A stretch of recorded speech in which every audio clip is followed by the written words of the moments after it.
സൂത്ര? ആ ദുഷ്ടനാന എന്നെ ഇട്ട് ഓടിച്ചു. അവനെയൊക്കെ എന്നെങ്കിലും എന്റെ കയ്യിൽ കിട്ടും. അല്ല പിന്നെ. ആനമാല ചോദിച്ചു തന്നതാ, തന്നില്ല. ഞാൻ എന്ത് ചെയ്തു? ഉറങ്ങിക്കിടന്നപ്പോൾ പിന്നിൽ ചെന്ന് കടിച്ചെടുത്തു. ദുഷ്ടൻ അപ്പോഴേക്കും ഉണർന്നു. പിന്നെ ഇതുവരെ നിലം തൊടിയിച്ചിട്ടില്ല. പോക്കിരി, വയറൻ, ദ്രോഹി, അരുമ്പൻ, തടിയൻ, ഗുണം പിടിക്കില്ല. ദുഷ്ടൻ, ദ്രോഹി, തടിയൻ, പോക്കിരി, വയറൻ, ദ്രോഹി, ഗുണം പിടിക്കില്ല.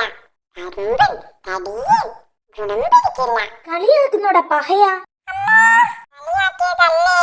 എന്തെങ്കിലും കേട്ടാൽ വള്ളി പുള്ളി വിടാതെ ഏറ്റു പറയുന്നത് എന്റെ സ്വഭാവമായി പോയി. എന്നാലേ ഞാൻ പറയുന്നതൊക്കെ കേട്ടു പഠിച്ചിട്ട് ആ ആനയുടെ അടുത്തു പോയി പറ.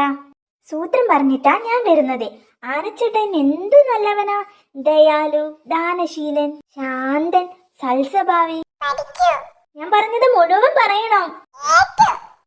രക്ഷപ്പെട്ടു സൂത്ര. ദുഷ്ടൻ, പോക്കിരി, വയറൻ, കറുമ്പൻ, തടിയൻ, ഗുണം പിടിക്കില്ല. പിന്നെ സൂത്രം പറഞ്ഞിട്ടാ വരുന്നത്. അത് ശരി. പറഞ്ഞു തീർന്നില്ല ചേട്ടാ. അറിഞ്ഞെടുത്തോളം മതി.